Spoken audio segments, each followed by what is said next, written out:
So, believe it or not, this is another episode of Secrets and Mysteries, new as of the 6th of May, 2024. And I thought I was never going to make another episode of Secrets and Mysteries. Lots of reasons for that. I just didn't see the gain in it in the world for the time that I was expending, that sort of thing. I thought a lot of other people were doing probably better editing work and better video work for the messages I was delivering. And I just did a lot of research and commenting and built up other accounts in other places. But here I am. Episode 54 of Secrets and Mysteries. Who knows if this kicks off a trend or not. But this one is one that I really can't not do, if that makes any sense. So, without further ado, Secrets and Mysteries, episode 54. The Pet Murderers. Yep, that's what I said. The Pet Murderers. And we're not talking about like a specific deranged individual or a couple of individuals. I'm talking more of the grand corporate conspiratorial level. And I'm going to get right into the details right now. Now, if you're like my wife and I, you like to spoil your dog.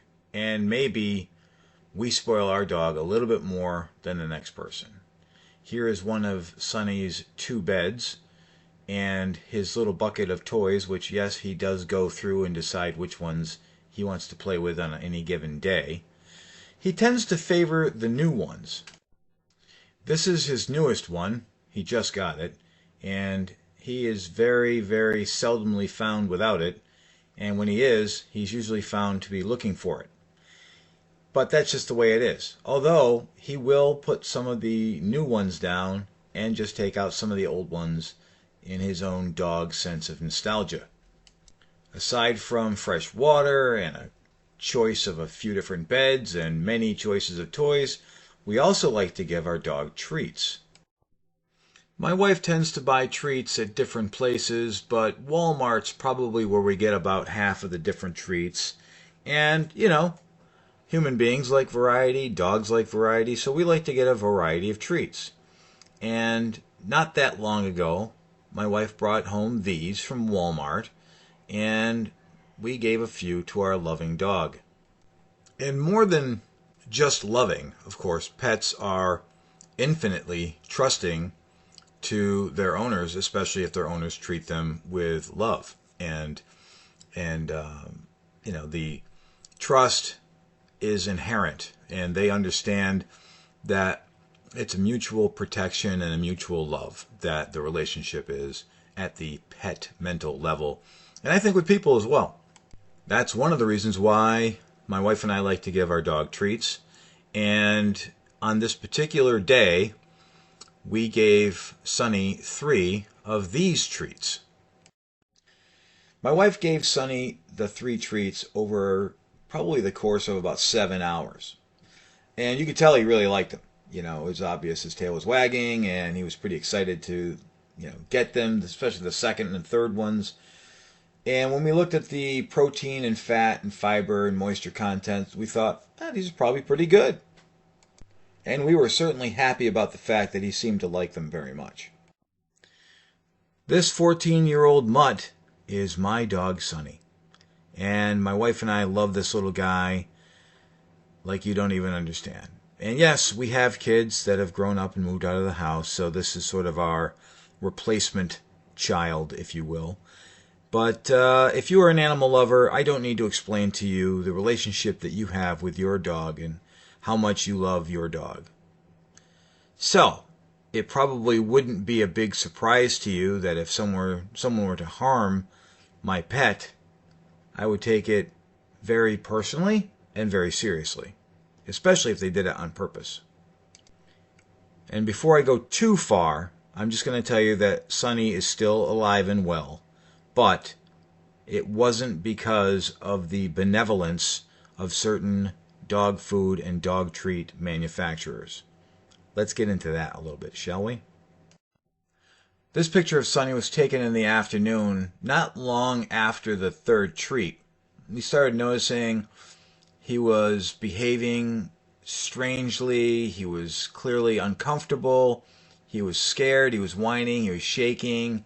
He was rubbing his belly on the floor. And he couldn't get comfortable. He couldn't stay still. This picture was taken just a few minutes later, and you can see that the rapid progression over his left eye on the right side of the screen was to the point where his eye started to shut. And then I stopped taking pictures because I started becoming very alarmed. And we immediately started to do some research. And the reason why we started doing that is because the veterinary clinic was definitely closed, and we would have to go to a veterinary emergency room, which, if any of you have ever done that, you know how expensive that can be. So we started looking at options. We thought maybe there was an ingredient in the treat that Sonny was allergic to, because we're very careful about what we feed him, mostly because we just want him to live as long as possible. He's 14. We want to have him, have him to have the best possible food ingredients. So we're very careful about what we feed him. We only feed him really high-end dog food, and we mix that with a chicken broth that we make ourselves from the roaster chickens that we get once a week. After doing a very rapid and frantic search on the internet for poisoning and allergic reactions, we first found something for allergic reactions, and we had allergy relief medication, this exact one that I'm showing you the image of, and ironically also sold at Walmart. And we gave that to him in accordance with the internet description of, I'm not going to say how much because I don't want you to think that I'm prescribing anything, but you can look it up. And it was based on the weight of the dog. And we followed the instructions to the letter, and it did seem to work. And by the next day, all of the inflammation on poor old Sonny had gone down. But he was still very sick, and he was throwing up after every meal. And this is with food that we've been giving him his entire life. So we were very concerned, and we had decided, okay, he seems like he's getting a little better, so we'll watch him. I took the day off from work and I stayed with him the whole day. And by the end of the day, he was a little bit better, but it took him probably about 2 weeks to fully recover from eating these 3 treats. Once I was very certain that Sonny was on the mend, albeit slowly, I decided to take a look at the ingredients in these genuine carry-outs dog treats to see what could be the issue. What ingredient could have set off my dog so much that he probably would have died had I not, taken the steps to give him the Benadryl and stop the allergic reaction. Keeping in mind, I still thought he was also poisoned, albeit mildly. When I flipped over and started reading the ingredients, I started at the beginning, and, look, it's a little bit of wheat flour, although I remember that not being particularly great for dogs. Water, that's okay, fine, right? Chicken, sure. Soybean meal, not even sure exactly what's contained in soybean meal, but I can't imagine soybeans great for dogs, but let's keep going. Oh, wait a second. Propylene glycol? Propylene glycol is antifreeze. Antifreeze. That's what they used to use to kill wolves, and what really sadistic people used to do to kill their neighbors' pets. You just leave out a bowl of propylene glycol, and the dog or cat comes in your yard, and a little while later it's dead from poisoning. This is a commercial product and has no business being in any kind of a food, especially for smaller animals, because it's based on a toxicity level, which is based on an animal's size. The manufacturer wants you to know that this treat can be used as part of a healthy diet. Break it into small pieces for small dogs. They know you're going to feed it to small dogs. They also know that you're going to feed all of those pieces to your dog. And, always monitor your dog. I'm glad I was doing that. And sure, a lot of fresh drinking water so they can eat more of the treat? But you know what? Maybe I'm overreacting. Maybe this antifreeze in the dog food isn't... Maybe it's a one-off. Maybe, the formulation that they have the patent for, maybe this patented formulation is just a one-off. Maybe they hired the really stupid chemist that day or the stupid nutritionist that day and, hey, let's let Bert make a formula and see how he does. And somehow that got past everybody with an IQ over potato and it became a product that they're selling in Walmart. So these treats with poison in them, literally poison, propylene glycol, are being sold by Big Heart Brands, who itself in 2015 was sold to J.S. Smuckers. And if you remember, the patent for that wonderful formula belongs to J.S. Smuckers. They're so proud of it, they put it on the packaging. I can't imagine making a dog treat whose fifth ingredient is antifreeze and then also bragging about it. But here you go. I mean, a lot of crazy things are going on in the world today. Here you go. Maybe, though, listen. Let's give them the benefit of the doubt, perhaps. Maybe this is literally the first time anything like this has ever happened since J.S. Smuckers purchased the Big Heart Pet Brands. Right? I mean, it's probably the only time something like this has happened. But, we would be wrong. We would be wrong, folks. Yep. Now, in 2018, the J.M. Smucker-owned Big Heart Brands was caught.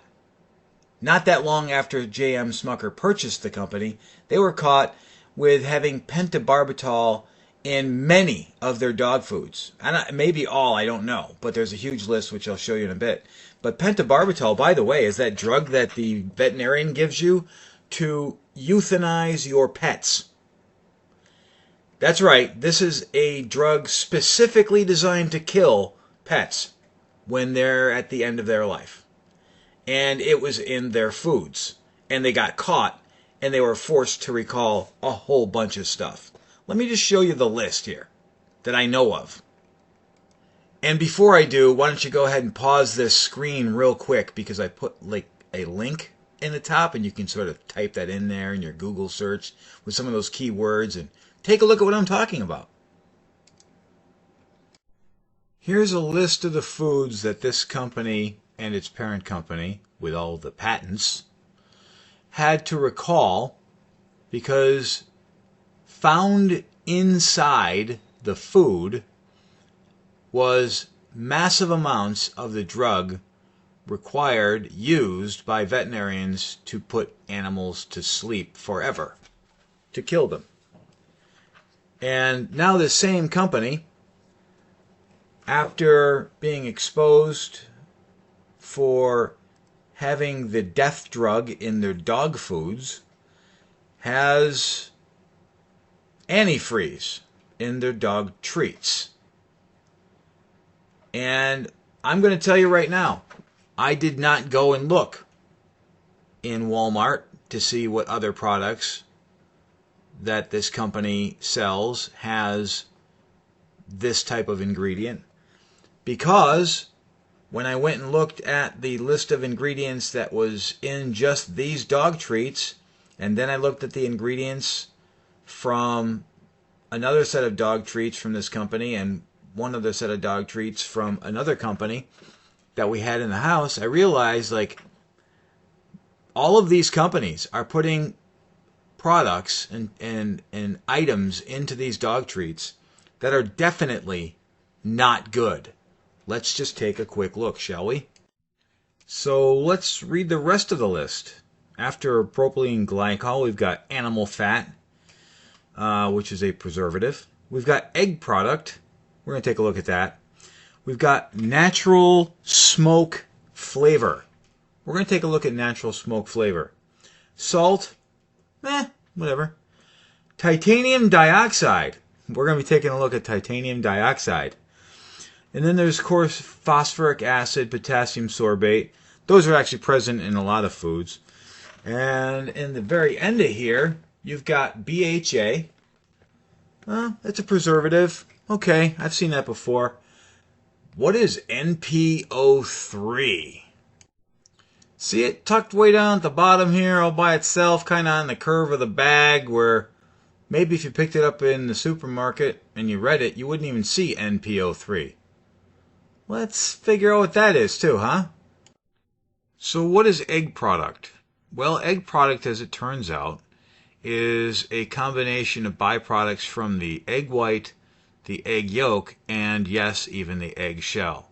And then it is powderized or put into a liquid form and added to dog foods. And they do this because they're allowed to claim a certain amount of protein benefit from the egg product.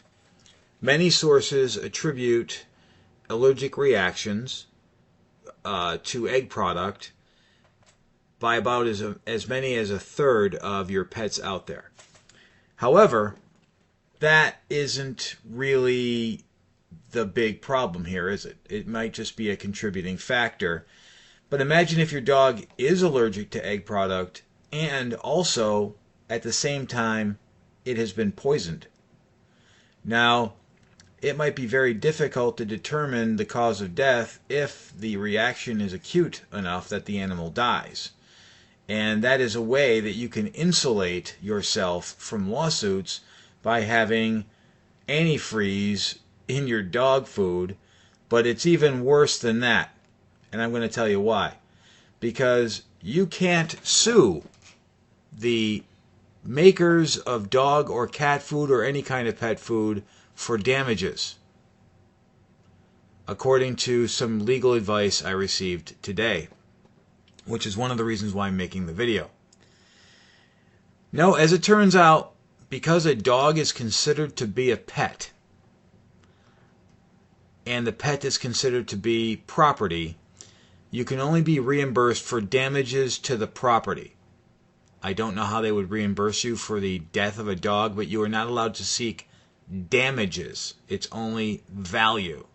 Maybe if you paid a lot of money for a specific breed of dog or cat, and that cat or dog died, and you could somehow prove that the dog food was criminally negligent or cat food was criminally negligent and therefore killed your pet, after you prove that, then you could be awarded the amount of value, not damages, value for that animal, and then also probably your legal expenses. And that is why I think the egg product is in there to begin with, and also to be able to lie about the actual nutritional value, in my opinion. Not being an expert on such things, but I can't see how egg shell can be considered protein, kind of one for one. That doesn't make any sense for me, but who knows? Even if it is, I think the fact that it's rumored to be highly allergenic might be a way that they can additionally cover themselves from lawsuits. I am wondering, I am stating a hypothesis. Okay, so what about the, quote, natural smoke flavor? What is it, and what does it do? Well, it is said to have a good smoky flavor. Well, it makes sense. If you like smoky flavors, you'd probably find smoky flavors in something that was burnt.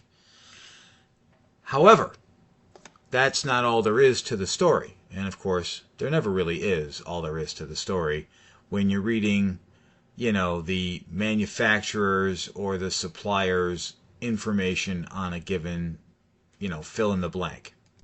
As it turns out, wood has a thing called arsenate in it.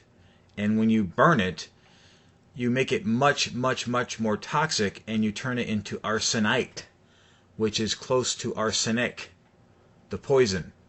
And it is very toxic. So now we have another kind of poison being added to these treats. nice to have two kinds of poison and one thing that causes a lot of allergic reaction. So we've got the antifreeze, the arsenate turning into arsenite, and we've got the eggs causing potentially an allergic reaction based simply on the egg factor alone. Then there's titanium dioxide. Titanium dioxide is an inorganic compound.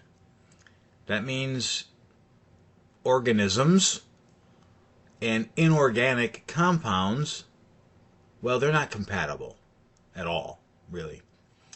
Yet, because it's very difficult to sue, in fact, it's actually seemingly impossible to sue for damages to these companies, they can do pretty much anything they want to your dog food and your cat food, and really, unless you can prove that you've lost your animal, your property, because of their negligence, you can't even get back like your medical bills, the cost of burying your dog or cat, the replacement value in dollars of your dog or cat, and the medical and legal fees thereby associated. You can't even get those unless somehow you can prove that they have been killed by the compounds, including the inorganic compound titanium dioxide, which is used as a, get this, pigment.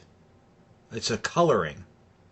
Now, when you look up the effects of titanium dioxide on the body, Google will tell you that it causes irritation to the eyes, the nose, and the throat. And it has been shown to cause cancers in animals, as well as reproductive damage in human beings. Now, if it causes cancer in animals, do you think maybe it also causes reproductive problems in animals? I mean, it causes reproductive problems in human beings. So, titanium dioxide, along with the two poisons and the highly, allergenic egg product. NPO3, as it turns out, is some sort of preservative, and it may or may not have other names, and it's very difficult to research because no one wants to link NPO3 with its actual name, because then you could find out exactly what it's made of and find out just how dangerous it is. But when I was doing this research, I came upon something I had skipped over initially, and yes, it's one of those things I didn't really take very seriously until I started doing the research. As it turns out, the BHA and BHT that I read past earlier are banned by the WHO, and the state of California has already named one of them also banned. So, oh, by the way, you'll be pleased to know that recently the FDA has banned antifreeze in cat foods. It's okay for dog foods, but not in cat foods, probably because it kills them so quickly and so easily and so obviously. Now, some of what I'm saying here is conjecture, because, I'm not a chemist, I'm not a dietitian.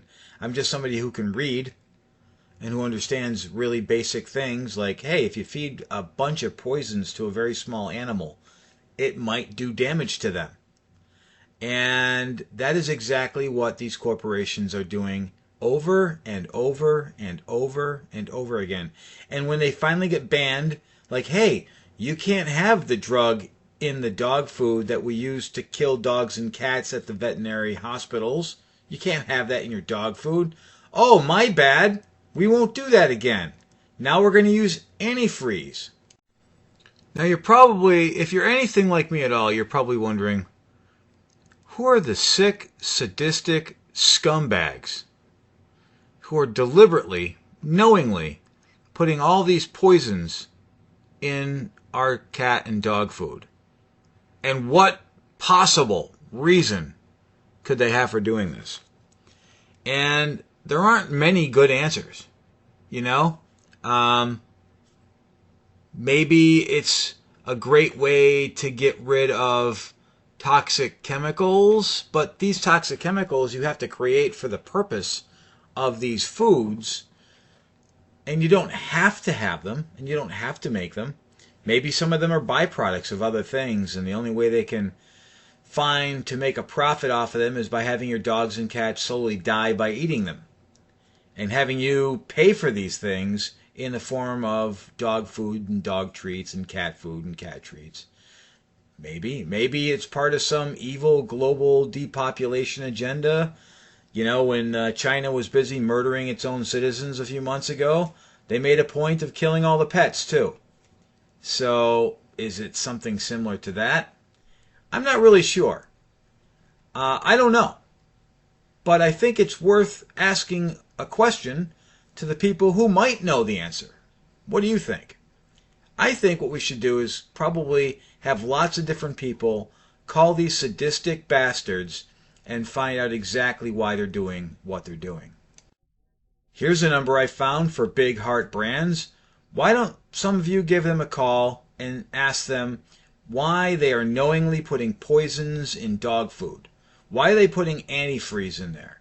Why are they putting carcinogens in there? Why are they doing that? Why are they putting those things in dog food and dog treats? And if they wonder like where you got that information from, you know what? Go ahead and point out this video to them or your own research. And while we're at it, here's the number for J.M. Smucker. It seems like Big Heart Brands was doing okay prior to J.M. Smucker buying them in 2015. And then after that, they just started making all these really toxic foods. And it's not my opinion that these are toxic ingredients. That is what Google says about them. That is what anyone who knows anything about them says about them. They are banned in some cases, certainly in the use of human foods, and definitely in the WHO. Think about the WHO that had no problem with locking people up for a year for a flu and forcing people to take an experimental drug, but they think that BHA and BHT should be banned in dog food. And yet these people are still selling it. So why don't you give them a call and ask them why they're such sadistic bastards? Or you could just say, hey, why are you guys putting all these chemicals in the foods of dog and cat food that you know for a fact are chemically dangerous for these animals to eat? And so there it is. That is the end of Secrets and Mysteries, episode 54. I found a lot of other corporations doing the same thing, so I didn't cover down on them. I only mentioned these because, you know, I had this sort of linear thought, and this particular product was the one that damaged my dog. But there's a lot of other products out there that are just as bad, probably worse. Walmart is not the only place that canine carryouts are sold. I saw them in Target and a bunch of other stores. And I didn't mention them because that's not where I purchased it. I purchased it at Walmart in my particular case. I also want to say that, you know, you have the right to freely copy this video in its entirety. But if you want to copy it in its entirety and put it somewhere and you get monetized, like on Rumble, go right ahead. If you want to put it on your YouTube channel, if you want to, you know, copy portions of it for commentary, fine. Don't change my words. You know, use your own words if you wish. And get the word out. You know, like, share, and subscribe. And more importantly, spread the word about these corporations and what they're trying to do with your pets. And that's it. I have a wonderful day, week, month, life. And if I decide to put out another video, well, you might or might not be the first one to know.